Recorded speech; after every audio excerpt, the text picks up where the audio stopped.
नए भारतीय army chief general धीरज सेठ ने अपनी आर्मी को दो बड़े ऑपरेशंस के लिए तैयार रहने का हुक्म दे दिया है, जिसमें ऑपरेशन संदूर 2.0 है और ऑपरेशन स्नो लेपर्ड है। इन दोनों ऑपरेशंस पर बात करेंगे। इसके अलावा रात पाकिस्तान की दो सरहदों पर पाकिस्तान की फजाइया को एक्टिव रहना पड़ा।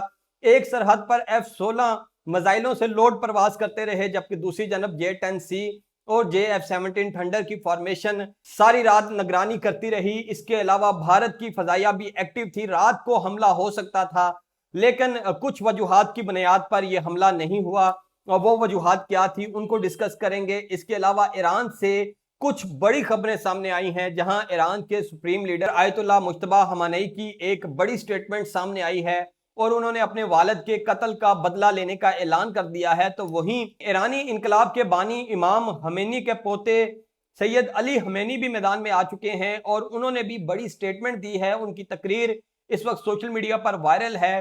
दोनों बड़े रहनुमाओं की जानब से ये स्टेटमेंट सामने आना एक नए ईरान की जानब इशारा कर रही हैं, और इन स्टेटमेंट्स के बाद से अब मशरक़ वुस्ता की सूरत हाल क्या रुख अख्तियार करेगी, इस पर बात करेंगे। इन दोनों खबरों की जानब बढ़ने से पहले अगर आपने अभी तक वीडियो को लाइक नहीं किया तो लाइक कर लें, चैनल को सब्सक्राइब नहीं किया तो सब्सक्राइब कर लें। फेसबुक, इंस्टा, टिकटॉक और ट्विटर पर देख रहे हैं तो फॉलो कीजिए और कमेंट बॉक्स में अपनी राय से जरूर आगाह करें। सबसे पहले बात करेंगे भारत पाकिस्तान अफगानिस्तान।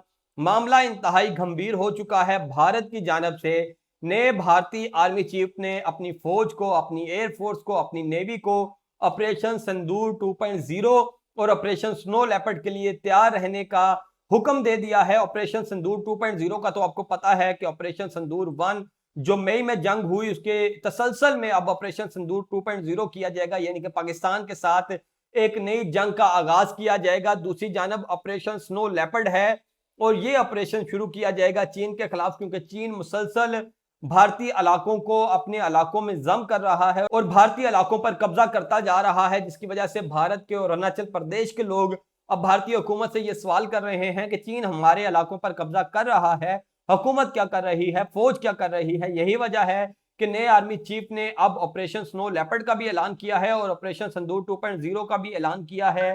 क्या भारत एक वक्त में चीन और पाकिस्तान के खिलाफ लड़ सकता है? यह सवाल ऐसा है जिसका जवाब शायद भारतीयों के पास भी नहीं, लेकिन भारत इसकी तैयारी जरूर कर रहा है। रात को भी भारत की फजाइया की जानब से पाकिस्तानी फजाई हदूद के 250 किलोमीटर दूर एक फॉर्मेशन उड़ाई गई, जिस फॉर्मेशन में 2 राफेल तैयारे शामिल थे और सुखोई 30 तैयारे भी शामिल थे। उसके जवाब में पाकिस्तान ने अपनी मशरकी सरहदों पर अपने शहीनों को एक्टिवेट किया। पाकिस्तान का J-10C और JF-17 थंडर, ये दोनों जहाज उड़े एक फॉर्मेशन के अंदर। इनको BVR मिसाइलों से लोड किया गया, जो बिहाइंड विजुअल रेंज जाके दुश्मन के जहाजों को हिट करते हैं, जिनसे पहले भी भारतीय राफेल्स को गिराया गया। इन मिसाइलों से लोड जहाज उड़ाए गए पाकिस्तान के, जिसकी वजह से भारतीय जहाज पाकिस्तान की हदूद से 250 किलोमीटर दूर उड़ते रहे और उन्होंने करीब आने की कोशिश नहीं की। दूसरी जानब अफगानिस्तान की सरहद पर पाकिस्तान के F-16 तैयारों को मिसाइलों से, थर्मोबैरिक बमों से लोड उड़ाया गया और उनका निशाना था काबुल, लेकिन आखिरी वक्त में पाकिस्तान ने इस ऑपरेशन को मनसूख कर दिया और काबुल पर फिजाई हमला नहीं किया गया। कुछ दोस्त ममालिक ने यकीन दहानियां करवाई और पाकिस्तान से रिक्वेस्ट की कि वो ये हमला मौखर कर दे। ताहम पाकिस्तान के F-16 भी वापस आए और भारतीय फजाइया ने जैसे ही अपने त्यारे वापस उतारे तो पाकिस्तान ने भी अपने त्यारे वापस उतार लिए। इस वक्त पाकिस्तान की जो अफगानिस्तान वाली सरहद है वो भी गर्म है और मशरकी सरहद से भी दुश्मन शरारतें कर रहा है, और दुश्मन के जो अपने डिफेंस एनालिस्ट हैं, भारतीय डिफेंस एनालिस्ट हैं, वो ये खबरें दे रहे हैं कि अगर भारत ने पाकिस्तान को मौका दिया कि पाकिस्तान पानी पर जंग छेड़े और भारत ने पाकिस्तान का पानी रोके रखा, तो पाकिस्तान के पास जंग के अलावा कोई ऑप्शन नहीं है कि वो भारत से अपना पानी वापस ले। और अगर इस बार पाकिस्तान ने पानी पर जंग की तो भारत को कश्मीर से हाथ धोना पड़ेंगे और पाकिस्तान ना सिर्फ अपने हिस्से का पानी लेगा बल्कि कश्मीर पर कब्जा करके भारत के पानी को भी रोक लेगा, क्योंकि तमाम के तमाम दरिया कश्मीर से आते हैं। इसलिए भारत ऑपरेशन सिंदूर 2.0 की तैयारियां कर रहा है, ऑपरेशन स्नो लेपर्ड की तैयारियां कर रहा है। दूसरी जानब भारत प्रॉक्सी अफगानिस्तान के थ्रू भी पाकिस्तान की अमनो अमान को खराब कर रहा है और भारतीय प्रॉक्सीज को सबक सिखाने के लिए TTP और BLA का जो इत्तेहाद हुआ है बलूचिस्तान के अंदर, उनको सफ़े हस्ती से मिटाने के लिए ऑपरेशन शुबान जारी है। पाकिस्तान की फोर्सेज इस वक्त बड़ी हिम्मत के साथ, हौसले के साथ इन दुश्मनों के साथ बरसरे पैकार हैं और खबरें आ रही हैं और हर गुजरते लम्हे ये खबर आ रही है कि इतनों को जहन्नुम वासिल कर दिया है और बाकी के पीछे फोर्सेस जा रही हैं और पाकिस्तान की फजाइया भी एक्टिवेट हो चुकी है और इस वक्त पाकिस्तान भरपूर जवाब दे रहा है दुश्मनों को। जहां पाकिस्तान के अंदर ये मामला चल रहे हैं तो वहीं पाकिस्तान एक मुल्क में सालसी का किरदार अदा कर रहा है और उस मुल्क से कुछ बड़ी खबरें सामने आई हैं।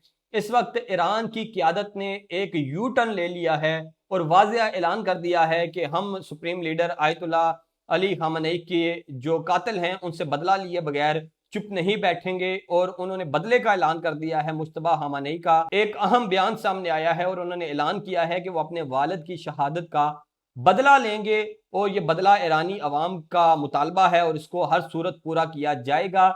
जहां उनकी शहादत का बदला लेने का ऐलान सुप्रीम लीडर मुश्तबा खामेनी की जानिब से किया गया है तो वहीं बानिए इंकलाब इमाम खमीनी के पोते सैयद अली खमीनी भी मैदान में आ चुके हैं और उन्होंने भी बदला लेने का ऐलान किया है और उन्होंने कहा है कि अवाम को कौम को मुत्तहिद होने की ज़रूरत है। और एक ऐसे मौके पर जब ये खबरें सामने आ रही थी कि अंदरूनी सतह पर इख्तलाफात हैं तो बानिए इंकलाब के पोते की जानिब से मुश्तबा खामेनी के साथ मुकम्मल इजहार यकजहती करना और मिलकर साथ चलने का और कौम को मुत्तहिद होने का पैगाम देना ये बड़ा अहम है, जिससे दुश्मनों का जो प्रोपेगेंडा है वो टूट चुका है कि ईरान तकसीम हो रहा है। इससे वाज़ेह पैगाम मिलता है कि ईरान एक है, पहले से ज़्यादा मुत्तहिद है और 5 शहरों में तेहरान, कुम, नजफ, करबला और मशहद में जो 4 करोड़ से ज़ायद अवाम निकली आखिरी रसूमात की अदायगी के लिए, उसने भी वाज़ेह कर दिया कि 9 करोड़ ईरानियों में अब भी इत्तेहाद मौजूद है। ईरानी एक हैं, इराकी एक हैं और इसके बाद से सुप्रीम लीडर मुश्तबा खामेनी की स्टेटमेंट आना और फिर बानिए इंकलाब खमीनी के पोते सैयद अली खमीनी की एक स्टेटमेंट और तकरीर सामने आना, जिससे वाज़ेह पता चलता है कि ईरानी मुत्तहिद हैं और ईरानियों ने अब सरेआम ललकार दिया है अमेरिका को, कह दिया है कि जब तक हम अपने शहीद लीडर की मौत का, शहादत का बदला नहीं लेंगे हम चुप नहीं बैठेंगे। और बदले का ऐलान कर दिया गया है ईरान की जानिब। जहां बदले का ऐलान कर दिया गया है तो वहीं ये खबरें सामने आ रही थी कि शायद अगले हफ्ते जो मुज़ाकरात हैं वो दोबारा से शुरू हो जाएं और सालिस ममालिक की मौजूदगी में ईरान और अमेरिका एक बार फिर मिलकर बैठे। लेकिन ईरान ने बड़े वाज़ेह अंदाज में इनकार कर दिया है और कह दिया है कि अब वो अमेरिका के साथ मुज़ाकरात नहीं करेंगे। स्ट्रेट ऑफ हुर्मुज़ पर जो अल्टीमेटम दिया गया था अमेरिका की जानिब से कि स्ट्रेट ऑफ हुर्मुज़ को खोलने का बाकायदा तहरीरी तौर पर ऐलान किया जाए ईरान की जानिब से, ईरान ने वो भी नहीं किया और ईरान अब डट चुका है और ईरान ने कह दिया है कि ठीक है हम जंग लड़ने को तैयार हैं। अमेरिका ने जो बमबारी की थी 48 घंटे पहले, काफ़ी ख़तरनाक बमबारी थी और उसमें काफ़ी अहम इंफ्रास्ट्रक्चर को निशाना बनाया गया और ईरान ने 24 से 48 घंटों के अंदर अंदर उन तमाम रेलवे पुलों को दोबारा से तामीर करके अपनी रेलवे लाइन को बहाल करके दुश्मन को ये पैगाम दे दिया है कि अगर आप ईरान को तबाह करने की कोशिश करेंगे तो ईरानी कौम में ये कुव्वत मौजूद है कि वो 24 घंटों के अंदर अंदर दोबारा से अपने पाँव पे खड़ी हो जाएगी। इसके अलावा खबरें आ रही हैं कि ईरान ने अपने कुछ न्यूक्लियर पावर प्लांट्स पर दोबारा से लोगों को भेजना शुरू कर दिया है, इंजीनियर्स को भेजना शुरू कर दिया है, वहां पे काम दोबारा से शुरू हो चुका है। सैटेलाइट इमेजेस सामने आ चुकी हैं और 2 अहम तरीन ईरानी रहनुमाओं के बयान सामने आना, जिनमें बदले का ऐलान करना, ये अमेरिका और इसराइल के लिए खुला चैलेंज है। और अब ईरानी कौम ने एक नए अज़म का इजहार किया है और लगता यह है कि अब ईरानी मजीद ताकतवर हो चुके हैं और उन्होंने ना झुकने का फैसला कर लिया है। ये थी अब तक की तफसीलात। वीडियो अच्छी लगी तो कमेंट बॉक्स में अपनी राय से आगाह करें। यूट्यूब पर देख रहे हैं तो सब्सक्राइब करें, फेसबुक, इंस्टा, टिकटॉक और ट्विटर पर देख रहे हैं तो फॉलो कीजिए। मुझे इजाज़त दीजिए। अल्लाह हाफिज़।